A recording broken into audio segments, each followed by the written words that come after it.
이재용 삼성전자 부회장이 구속되면서 삼성 주가에 미칠 영향에 관심이 쏠리고 있습니다. 정철진 경제평론가와 짚어보겠습니다. 어서 오세요. 네, 안녕하십니까. 자, 일단 오늘 주가 흐름부터 좀 짚어볼까요? 어떻습니까, 오늘? 네, 일단 오늘 새벽에 끝난 이제 뉴욕 증시에서 조금 이따 얘기하겠지만 자넷 옐런 전 연준 의장이었었고 바이든 정부의 신임 재무장관이 될 것 같은데요. 나름 긍정적인 연설에 있었습니다. 그런 것들이 좀 반영이 됐었는데 오늘은 변동성이 상당히 큽니다. 급등 출발했다가 또 딱 상승폭을 다 반납했다가 우리나라 같습니까? 우리나라입니다. 다시 또 한 0.5% 이상 또 오르고 있는 상황인데요. 수급을 좀 보면 거래소는 개인이 또 나섰습니다. 1조 5천억 이상 순매수를 하면서 시장을 다시 끌어올리고 있고요. 반면에 코스닥 시장은 어제 오후에 나왔었죠. 기관 투자자들 연기금의 이제 코스닥 투자 활성화 방안에 이어서 외국인과 기관들이 4천억 이상 순매수를 보이고 오히려 기관이 팔면서요. 코스닥은 2% 넘는 급등세를 보이고 있는. 아직까지 투자 심리는 깨지지 않으면서 상승세를 이어가고 있습니다. 근데 어제는 또 거꾸로였다면서요. 그러니까 개인은 팔고 기관은 사고. 이건 또 그동안 했던 추세랑은 약간 다른 거 아닌가요? 어떻습니까? 그렇습니다. 어제 거래소에서만 개인 투자자가 또 1조 원대 순매도를 보였고 이것을 또 기관이 샀다가 당장 오늘 또 손바뀜이 되고 있고 아마도 현재가 물론 주식시장이 어디가 고점인지는 알 수는 없지만 상당히 과매수 국면이다라는 생각에 개인 투자자들도 트레이딩을 좀 하고 있는 것 같아요. 샀다 팔았다를 대거 반복하고 있지 않나요? 개인이고 기관이고 어떤 이 매매 양태를 보면 굉장히 고민이 많군요. 지금 어떤 확신에 빠져. 그렇습니다. 또 우리 시각으로 이제 내일이 되면 이제 바이든 새로운 행정부가 출범되고 또 바이든오믹스가 아직까지 이게 좀 명확하게 확인이 되고 있지 않아서 거기에 대한 부담도 조금은 있지 않나 또 이따 그 관련해서 한번 여쭤보고요. 그 전에 삼성 주가가 관심이 갈 수밖에 없는데 이재용 부회장 구속된 다음에 주가 흐름이 어떤가요, 지금? 일단 구속된 당일에서는 급락세가 나왔었죠. 왜냐하면 당시, 그러니까 어제 그제까지만 해도 법조계에서는 오히려 집행유예 가능성을 이제 상당히 좀 높게 봤다가 법정 구속이 되면서 주가가 3% 넘게 급락을 했다가 어제는 다시 또 회복을 하고요. 오늘은 좀 상승, 약간 반락, 이 정도로 좀 계속 움직이고 있는데 어제 같은 경우에 개인이 삼성전자를 좀 팔았습니다. 삼성전자의 개인 투자자의 사랑은 엄청난데, 근데 그 물량이 좀 많지가 않아요. 그러니까 외국인과 기관이 물량을 받았는데 우선주 빼고 삼성전자만 보면 외국인이 한 94만 주, 기관이 113만 주 정도의 순매수였거든요. 그러니까 외국인과 기관도 오늘 끝나고 또 수급을 봐야 되겠지만 아직까지 삼성전자를 이 가격대 87,000원, 88,000원대에 받아야 되나 좀 고심이 있는 것 같고요. 반면에 지금 흐름을 보면 개인 투자자들은 역시 삼성전자밖에 없다 이러면서 상당히 삼성전자 그러니까 개인들은 말씀하신 것처럼 삼성전자의 이재용 부회장의 어떤 구속 여부랑 상관없이 지금 어떤 삼성전자에 대한 신뢰를 계속 가져가는 모양새고요. 그렇습니다. 최근 3일간의 흐름만 놓고 보면 개인 투자자들은 좀 그런 흐름을 보이고 있죠. 그렇다면 실질적으로 어떤 오너 리스크의 부담은 좀 예상보다는 적었던 걸로 볼 수 있나요? 어떻습니까? 오늘 오전 또 어제 저녁에 이제 과연 이재용 부회장의 구속을 어떻게 해석해야 될까? 증권업계에서 좀 많은 이제 분석들이 나오고는 있는데요. 다수설은 일단 삼성전자는 글로벌 기업이고 이번에 법정 구속의 영향을 크게 미칠 것 같지는 않다라는 분석들을 많이 내놓고 있습니다. 시스템에 의해 굴러간다 이렇게 받아들인다는 얘기를 해석해야 되는 건가요? 특히 이제 가장 비슷한 유사한 사례가 2017년 당시 구속 시기에도 보면 그때 이후에 주가 흐름 또 실적 모습들이 상당히 긍정적으로 흘러나갔다. 그만큼 삼성전자는 글로벌 기업답게 움직였다. 이런 평들이 나오고는 있는데요. 다만 또 소수설도 함께 전해드려야 되죠. 그러나 또 반대편에서는 지금 이때와 당시를 동등 비교해서는 안 된다. 2017년 구속 당시 말씀이시죠? 2017년만 해도 코로나19라는 이런 이슈가 없었고요. 그때만 해도 핵심은 역시 스마트폰을 더 잘 만든다든가 메모리 반도체에 있어서의 업그레이드 이 정도가 미션이었는데 지금은 이제 코로나19 터지고 새로운 시스템 반도체와 시스템 반도체를 만들게 되는 이제 파운드리, 위탁 생산이라고 하죠. 이게 이제 초미의 관심사고 삼성도 일로 나가려고 하는 시점이란 말이죠.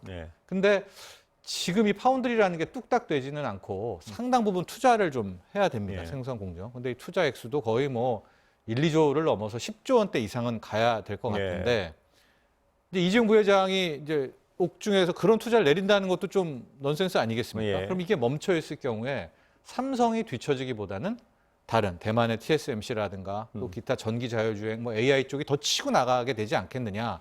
예. 그러면 거기에 대한 리스크도 분명히 염두에 둬야 된다라는 것이 또 소수설로 남아 있습니다. 예, 이렇게 어떤 그 총수 구속, 우리한테 굉장히 어떤 한국적으로 특수한 상황인데 총수 구속이 너무나 많이 반복되고 네. 그런데 그러기 때문에 일각에서는 정말 이제 좀 전문 경영 체제가 좀 돼야 되는 거 아닌가. 이렇게 언제까지 우리는 오너 리스크에 시달려야 되는가, 기업이. 네. 이런 지적하는 분들도 많은데 어떻게 보세요?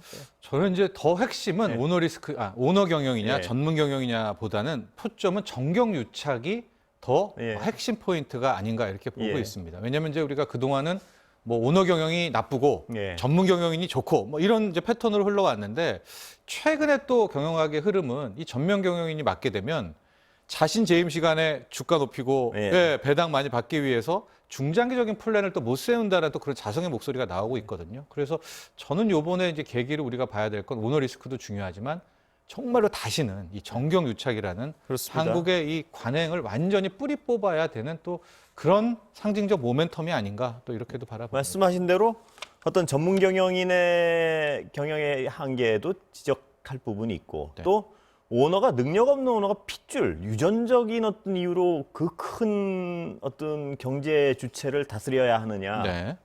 거기에 대한 어떤 논란도 분명히 일리가 있고요. 네. 분명한 건 근데 그 어떤 쪽이 되더라도 정경유착은 뿌리채 뽑아야 맞습니다. 된다는 그 부분은 뭐 이견이 없는 것 같습니다. 그렇습니다. 예. 네. 자, 외국 얘기를 좀 가볼까요? 그게 전 궁금하던데요. 달러 약세를 방치하지 않겠다는 말인가요? 이게 뭐 어떤 의미인가요? 그게 얘기가 굉장히 눈길이 가던데요. 옐런. 이제 신임 재무장관입니다. 자넷 옐런 전 연준 의장이 이제 코멘트인데 하나하나가 예. 일단 주식시장이 다 좋아할 그렇습니다. 법한 이야기를 했습니다. 뭐 이제 그 달러 얘기도 예. 하면서 먼저 얘기를 좀 하면 우선 그 세금 인상 부분도 네. 법인세 인상도 절대 서두르지 않겠다. 코로나19 하고 예. 처리하고 가겠다. 또 올리더라도 OECD 평균에 비해서 미국만 대폭 높이는 그런 모습은 보이지 않겠다라고 이 증세 부분도 이때 살짝 바꿔놨고요. 예. 뭐 중국에 대해서 많은 우려가 있었는데 중국에 대한 견제도 또 뭐 계속하겠다. 예. 그다음에 국채도 이제 뭐 50년만 장기 국채 또 발행하겠다. 이런 얘기를 하면서 그 와중에 나왔던 말이 약달러를 인위적인 약달러를 만들지 않겠다. 예. 근데 이걸 잘 보시면 이제 큰일 났네. 우린 다 달러 약세를 알고 있었는데 달러 강세를 한다는 이야기야. 근데 그 명목을 이 영문을 잘 보면 이런 내용이었어요. 인위적인 약달러를 하지 않겠다. 예. 대신에 이 상대방 뭐 중국이든 우리나라든 당신 국가들도 환율 조작을 하지 말아라. 예. 그러니까 우리가 달러 약세인데 더 원화 약세를 만들면 예. 뭐 수출을 늘 한국이 유리하게 되는 거 아니겠습니까? 그러니까 인위적인 약달러를 만들지 않겠다는 것은 달러를 강으로 간다는 게 아니라 예. 계속해서 돈은 풀 거다. 돈은 풀 거다. 네, 그 대신 지금 돈을 안 푼다고 갑자기 테이퍼링 얘기 났다면 또 큰일 나겠죠. 잘못하면 이게 그렇습니다. 이제 금리가 임계를 확 튀어넘고 오르지 글쎄요. 않는 이상 예. 오늘 새벽에 끝난 자넷 옐런 연준 물론 이거 연준에 이제 제롬 파월 연준 의장이 예. 있기는 하지만 여기 행정부죠. 예. 재무장관의 멘트를 보면 뭐 갑자기 긴축이라든가 이렇게 그건 나아갈 아닌 것 것 같지는 같고. 않고요. 예. 인위적인 달러 약세라는 것도 달러 강으로 가겠다는 게 아니라 이자율을 올리겠다는가 이거 뭐 당장 올리겠다 이런 건 또 예. 전혀 아니죠. 그게? 그런 뜻이 아니고 오히려 상대방에 대한 경고. 예. 그러니까 지금 원화가 강세가 나면 우리가 약간 수출이 걱정되는 건 맞잖아요. 예. 그렇다고 우리가 다시 원화 약세를 해버리면 미국은 이래저래 뭐 다 당하는 거 아니겠습니까? 예. 그래서 그런 점을 경고했고 그렇다면 오히려 달러 약세, 원화 강세의 흐름은 나올 것이다. 이것은 실물 뭐 수출하는 기업에는 힘들겠지만 예. 자산 시장, 특히 주식 시장은 굉장히 좋아라 하고 있죠. 달러 예. 약세를. 그러니까 그런 모멘텀으로 아마 오히려 달러 인덱스도 떨어졌고요. 근데 저게 저는 정확히 무슨 말인지가 맨 처음에 헷갈렸던 게 인위적인 달러 약세를 추구하지 않겠다 그러면 네.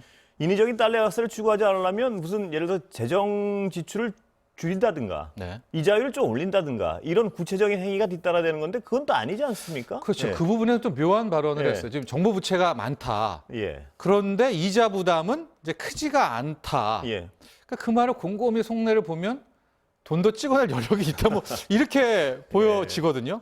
그러면서 인위적인 달러 약세는 하지 않겠다. 돈을 많이 찍어내면 분명히 달러 약세가 나오죠. 예. 그런데 그래서 제가 여쭤봅니다. 예, 이게 무슨 묘수가 말인지. 예.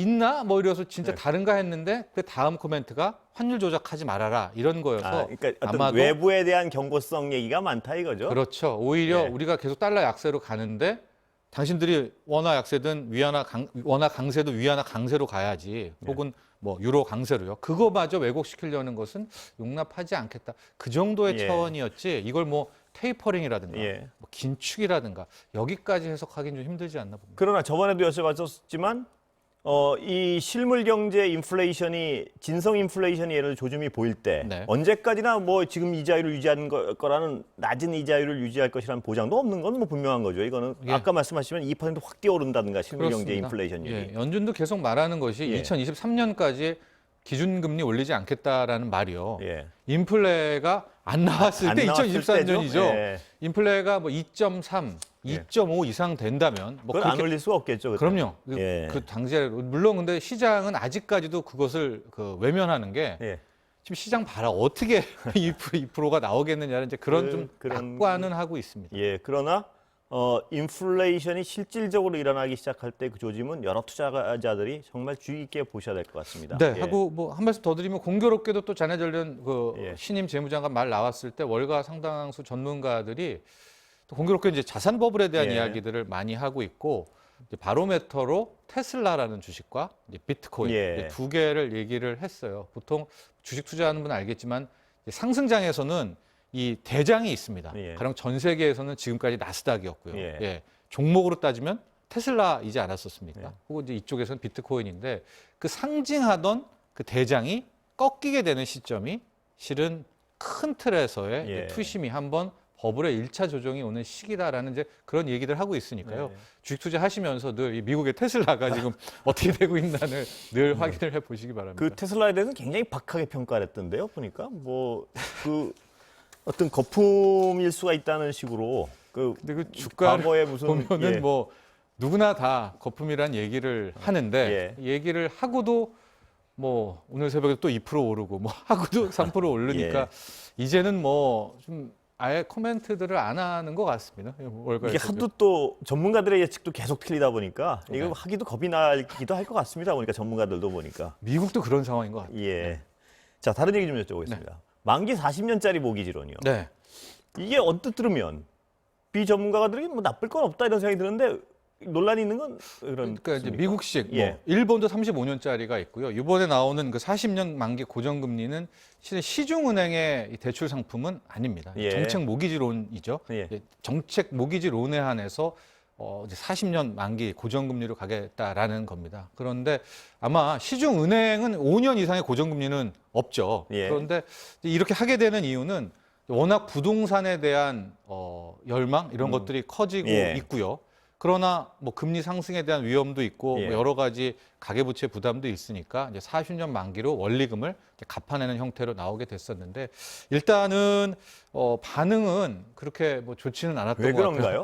아마 예. 워낙 지금 현재 부동산이 뜨거워서요. 예, 급등에 이미 올라왔잖아요. 예. 그럼 이러면 이 비싼 가격을 40년 동안 받아가지고 예. 내내 그 빚 갚으란 얘기냐라는 이제 그런 차원에서 이런 건가요? 평생 빚 갚다 마는데 그 빚 다 갚아봐야 낡은 아파트 하나 갖게 된다 뭐 이런 건가요? 하고 예. 가격은 지금 오를 만큼 오른 또, 거 아니겠느냐. 지금 근데 이미 여기서 올랐는데. 이 가격을 예. 받으라는 얘기냐 아마 예. 이제 그런 불만의 목소리가 큰 것 같은데요. 큰 틀에서 보면 우리는 전세 제도라는 게 있지만 예. 미국에서는 월세가 뭐 대부분이 다른 나라들도 그렇고요. 그러니까 그쪽에서는 뭐 월세를 하든지 아니면 자산을 갖고 모기지를 내든지 아니면 그런 뭐 선택적 비슷하니까요. 판단을 선택을 할 수 있는 상황이니까. 되는 이제 그런 상황이어서 예. 아마도 당국이 40년 만기 나오는 것은 뭐 그런 것들도 고려하고요. 예. 또 뭐 어쨌든 젊은 층 또 신혼부부들에 한해서는 그 지금 자꾸 연끌을 하니까 영혼까지 끌어모아서 대출을 받고 예. 하니까 이제 이런 쪽으로 유도하려는 것이 아닌가 또 이런 속내를 읽어봤습니다. 근데 지금 말씀하신 우리나라에서 반응은 그리 썩 좋은 건 아니라도 현재, 외국에서 네. 효과가 있었지 않습니까? 이 제도가? 그렇죠. 근데 이거 우리도 이렇게 가려면 우리도 큰 틀에서 이제 예. 월세 시대로 향해 가야 되겠고요. 그렇죠. 예. 아마도 이제 부동산, 주식과 마찬가지로 부동산의 이 끝은 어디인지는 또 알 수는 없으나 예. 이거 역시도 어느 정도 이제 조정이 나왔을 때 이런 매수세들이 붙지 않을까 이제 예. 이렇게 예측을 해봅니다. 신용대출 좀 얘기해 볼까요? 네. 고액 신용대출 막겠다는 정부의 방침이 원금하고 이자를 이제 의무적으로 좀 같이 갚게 하겠다는 거죠? 네, 그렇습니다. 예. 그러면 부담을 느낄 수밖에 없겠죠. 근데 이제 여러 가지 예. 고육지책이었죠. 예. 왜냐하면 신용주체를 막아보니까 지금 힘든 분들이 너무 많아서 이게 예. 주식과 부동산에도 가지만 신용대출로 이게 또 이 소위 말하는 생활비로 쓰는 분들도 많이 있단 말입니다. 예. 그러니까 다시 연초 이후에는 풀어줬거든요. 그러고 보니까 또 가계부채가 폭증하고 그런 사이에서 그렇다면 일단 신용대출도 원리금을 갚게 하자. 예. 그러니까 원금을 조금이라도 갚게 하자라고 해서 이제 큰 틀에서 가계부채 문제도 좀 잡아보고 그런 다음에 이제 어려운 분들을 위한 신용대출, 이 신용경색도 막아보고 이제 아마 이런 차원에서 신용대출 원리금 상환이라는 이슈가 나온 것 같아요. 그러니까 그동안 어떤 신용대출이 폭발적으로 증가했던 이유 중에 하나는 이자율이 워낙 낮은 데다가 네. 원금은 나중에 갚아도 되니까 그렇죠. 실질적으로 지금 발생하는 비용이 없으니까 신용이 점점 그 더 늘고 예. 뭐 30조 이상 늘어나게 된 거예요. 그게 위험한 상황이라는 것도 분명한 어떤 현실이긴 한 것 같고요. 예. 그래서 예. 확 막아버렸지만 예. 또 그랬더니 어려운 분들이 분명히 있죠. 예. 그러니까 이제 원리금 대출로 이제 이렇게 가고 예. 나중에 또 설명하겠지만 이제 3월이 되면 바젤 3라고 해가지고요. 은행이 자본금 대비 기업 대출, 가계 대출 전체 이 대출의 이 비율이 이제 정해지게 예. 됩니다. 그래서 기업 대출을 늘리면 가계 대출을 줄일 수밖에 없고요. 이런 상황들에 빠지게 되고 있어서 아마 이래저래 지금 부채 부분에 대해서 이제 아마 대비를 좀 당국들이 정부로서 한 걸음 대비를 한 걸음 예. 하고 있는 것 같아요. 하지 않을 수 없을 거예요. 다 시간 됐는데 마지막으로 10만 원에서 20만 설 선물. 네. 이게 어떻게 시장 기대가 좀 있나요? 어떻습니까? 그러니까 김영란법이 예. 이제 355잖아요. 예. 식사 3만 원, 이제 선물 예. 5만 원, 경조사비 5만 원인데 예. 국내 농축산물에 한해서는 10만 원의 예. 예외 조항이 있었는데 효과가 있을까요? 이번에 어떻습니까? 그 10만 원을 20만 예. 원으로 가겠다라고 하는데 예. 일단은 파는 쪽 공급자들은 굉장히 좋아하는데 예. 소비자들은 이제 예. 불만이죠. 이러면은 바로 세트 가격 다 20만 원으로 간다. 또 이런 예. 볼멘 소리도 나오고 정말 예, 그것도 고민스러운 부분입니다. 예, 오늘 말씀 여기까지 듣겠습니다.